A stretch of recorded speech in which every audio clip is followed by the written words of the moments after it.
আমাদের দেশে একটা প্রবাদ আছে, একদম খারাপ, ভাষাটাও বিশ্রী।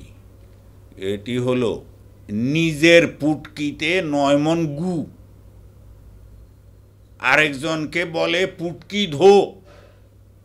ভারতের অবস্থা হইল এইটা। ভারত নিজের রাজ্যগুলিতে মানুষের উপরে অত্যাচার নির্যাতন চালাচ্ছে। নিজের রাজ্যের মানুষের স্বাধীনতা নিশ্চিত করতে পারে না। এই যে পারে না, এই দৃষ্টিটা ভারতের মানুষের কাছ থেকে সরানোর জন্য বাংলাদেশের দিকে তারা লোলুপ দৃষ্টি দেয়। তো ভারতের জনগণ এত বোকা নয়, তারা এটা ভালো করে বুঝে। ভারত যত চেষ্টাই করুক, যত চেষ্টাই করুক, আমাদের স্বাধীনতা এবং সার্বভৌমত্বে যদি তারা হস্তক্ষেপ করতে চায়, এটি অত সোজা নয়। বাংলাদেশের এই ২০ কোটি মানুষ রক্ত দিতে জানে, ভবিষ্যতেও দিবে এবং এটার মোকাবেলা করবে কঠোরভাবে। ভারত যেহেতু আমাদের পার্শ্ববর্তী দেশ, তারা সবসময় আমাদের দেশে বিভিন্ন বিষয়ে ইন্টারফেয়ার করে। আগামী নির্বাচনে কি তারা কোনো প্রভাব ফেলবে কিনা বা পড়তে পারে কিনা, আপনি কি মনে করেন? নির্বাচনে কোনো প্রভাব পড়বে না। ভারতের উদ্দেশ্যে আমি একটা কথা বলতে চাই, এটি শুনতে যতই খারাপ লাগুক, আমাদের দেশে একটা প্রবাদ আছে, একদম খারাপ, ভাষাটাও বিশ্রী। এটি হলো, নিজের পুটকিতে ৯ মণ গু, আরেকজনকে বলে পুটকি ধো। ভারতের অবস্থা হইল এইটা। ভারত নিজের রাজ্যগুলিতে মানুষের উপরে অত্যাচার নির্যাতন চালাচ্ছে। ভারতে নিজেদের রাজ্যগুলিতে মানুষ পদদলিত হয়ে মারা যায়, মানুষ অনাহারে মারা যায়, মানুষ বিভিন্ন রকমের অত্যাচারের শিকার হয়, নির্যাতনের শিকার হয়। নিজের রাজ্যের মানুষের স্বাধীনতা নিশ্চিত করতে পারে না। এই যে পারে না, এই দৃষ্টিটা ভারতের মানুষের কাছ থেকে সরানোর জন্য বাংলাদেশের দিকে তারা লোলুপ দৃষ্টি দেয়। তো ভারতের জনগণ এত বোকা নয়, তারা এটা ভালো করে বুঝে। ভারত যত চেষ্টাই করুক, যত চেষ্টাই করুক, আমাদের স্বাধীনতা এবং সার্বভৌমত্বে যদি তারা হস্তক্ষেপ করতে চায়, এটি অত সোজা নয়। বাংলাদেশের এই ২০ কোটি মানুষ রক্ত দিতে জানে, ভবিষ্যতেও দিবে এবং এটার মোকাবেলা করবে কঠোরভাবে। তারেক রহমান বিএনপির যিনি ভারপ্রাপ্ত চেয়ারম্যান রয়েছেন, উনি ১টি বছর হয়ে গেল সরকার পতন হয়েছে, ফ্যাসিস্ট হাসিনা পালিয়েছেন, এখনও উনি দেশে আসছেন না। ওনার কি দেশে আসা এই মুহূর্তে আপনি একজন রাজনৈতিক নেতা হিসাবে মনে করেন কিনা, এবং উনি আসতে পারবে কিনা দেশে? এটা নিয়ে অনেক কথা হচ্ছে, যে অনেকে বলছেন যে উনি আরও পরে আসবেন, অনেকে বলছেন যে বিএনপির মধ্যেই দ্বন্দ্ব রয়েছে ওনার আসা বিষয়টা নিয়ে। আপনি কি মনে করেন? আমি একজন রাজনৈতিক শরীর হিসেবে মনে করি জনাব তারেক রহমান সাহেবের দেশে আসা উচিত। এখন উনি কেন আসতে পাচ্ছেন না, আইনগত কোনো জটিলতা আছে কিনা বা অন্য কোনো সমস্যা ওনার আছে কিনা, সেটি উনি ভালো জানেন এবং বিএনপি ভালো বুঝে। এই জবাব ওনারা দিতে পারবেন। তবে আমি একজন রাজনৈতিক শরীর হিসেবে আশা করব তিনি দেশে আসবেন এবং দেশের মানুষকে নিজের দেশে থেকে, নিজের মাটিতে থেকে, নিজের ভূখণ্ডে থেকে তিনি নেতৃত্ব দেবেন।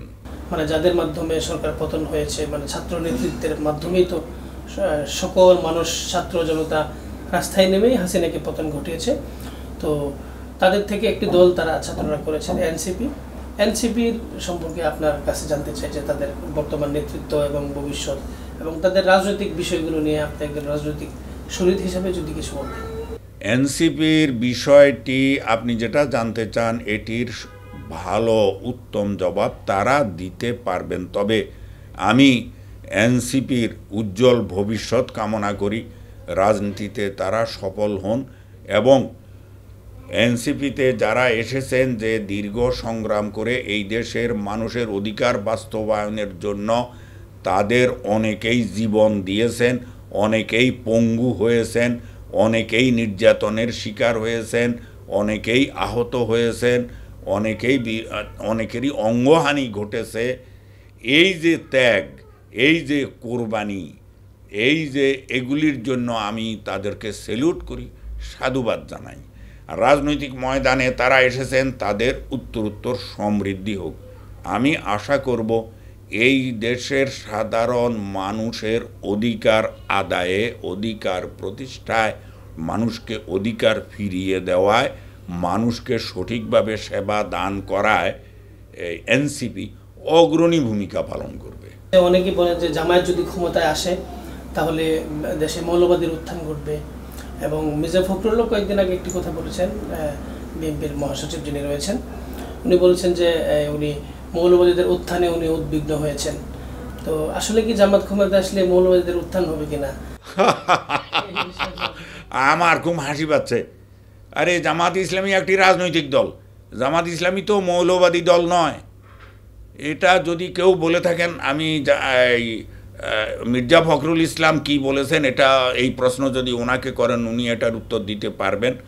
তবে জামাত ইসলামী বাংলাদেশে প্রতিষ্ঠিত একটি রাজনৈতিক দল, যতগুলি রাজনৈতিক দল এই দেশে আছে তার মধ্যে সবচাইতে পুরনো। এটার প্রতিষ্ঠাকাল 1941 সাল, আর বাংলাদেশ স্বাধীন হওয়ার পরে 1979 সালে এই দলটি আত্মপ্রকাশ করে। এটি দীর্ঘ পুরনো একটি পরীক্ষিত রাজনৈতিক দল। এই দল সম্পর্কে যারা কথা বলেন তারা আশা করি ভবিষ্যতে ভেবে চিনতে তথ্য উপাত্ত প্রমাণ সহ বলবেন। এমনি মুখরোচক কথা বলে জনগণকে বিভ্রান্ত যদি কোনো রাজনৈতিক নেতা করেন, সেটি বুমেরাং হয়ে তার দিকে ফিরে যাওয়ার সম্ভাবনা বেশি। আপনি যদি নির্বাচন করেন, জামায়াত যদি আপনাকে নির্বাচনের জন্য বলে যে আপনি নির্বাচনের প্রস্তুতি নেন, কোন আসন থেকে করতে পারেন বলে আপনি মনে করেন? আল্লাহ, এরকম কোনো চিন্তাই আমার নাই।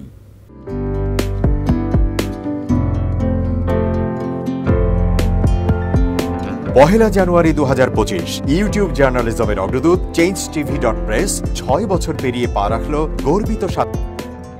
আমি অত্যন্ত আনন্দিত হলাম যে চেঞ্জ টিভি আগামী কয়েকদিনের মধ্যেই 6 বছর পূর্ণ করবে। হাঁটি হাঁটি পা পা করে চলা শুরু করে এখন সে বেশ দৌড়াদৌড়ি করছে বলা যেতে পারে। ও নামটাও অত্যন্ত বলবো যে সিগনিফিক্যান্ট, যে চেঞ্জ, এই গণঅভ্যুত্থান কিন্তু চেঞ্জ চেয়েছে। সেই হিসেবে তোমার টেলিভিশনের, তোমার এই চ্যানেলের নামের একটা যথেষ্ট মিল পাওয়া যায়। আমার প্রত্যাশা যে এই গণঅভ্যুত্থানের যে প্রত্যাশা, যে আশা আকাঙ্ক্ষা, চেঞ্জ টিভি সেটিকে এগিয়ে নিয়ে যাবে। তোমাকে শুভেচ্ছা। চেঞ্জ টিভি যারা সম্পৃক্ত আছেন, যারা কর্মী আছেন, সামনে পেছনে সকলকে আমার শুভেচ্ছা। changetv.press, এক ফোঁটা হলুদ নেই। Online TV channel change TV 6 বছর ধরে ওনারা কাজ করে যাচ্ছেন। ইতিমধ্যে জনগণের হৃদয়ে স্থান করে নিয়েছেন। প্রায় 22 লাখ সাবস্ক্রাইবার আছে। আর যে কোনো অনুষ্ঠান 10 লাখের মতো মানুষ এটা প্রতিদিন মানুষ দেখে থাকে। আমিও এই চ্যানেল নিয়মিত দেখি। তো চেঞ্জ টিভির পক্ষে আমির মোমিনুল মানিক সাহেবের উপস্থাপনা, প্রশ্নের ধরন, এগুলো জনগণ দেখতে চায়, শুনতে চায়। আমি চেঞ্জ টিভির উত্তরোত্তর সমৃদ্ধি কামনা করছি। changetv.press, এক ফোঁটা হলুদ নেই। চেঞ্জ টিভি, তো আমি তাদেরকে আমার অসংখ্য শুভেচ্ছা জানাচ্ছি, কারণ তারা যে ভূমিকা রেখেছে এই সময় একটা কঠিন সময় ছিল, সেটাতে যেমন ভূমিকা রেখেছে, এমনকি 5ই আগস্টের পরে নতুন বাংলাদেশেও তারা তাদের সেই তীক্ষ্ণ একটা সমালোচনামূলক এবং যেটাকে আমি গঠনমূলক বলবো সেরকম একটা ভূমিকা রাখছেন। তো সেক্ষেত্রে আমরা মনে করি যে এই ভূমিকা আমাদের দরকার, আমরা চাই এটা থাকুক এবং আরও যেন সমৃদ্ধ হয়। নতুন বাংলাদেশ নির্মাণে আমরা চাই যে চেঞ্জ টিভি যে সমালোচনাগুলো করছে বা যেগুলো আমরা তুলে ধরছেন সেটা এমন করে করবেন যেন আমরা সেখান থেকে শিখতে পারি এবং সবাই মিলে যেন আমরা নতুন বাংলাদেশকে সত্যিকার অর্থে বৈষম্য বিহীন একটা সমাজ গড়ে তুলতে পারি, সেটা আপনারা সহজ চেষ্টা করবেন।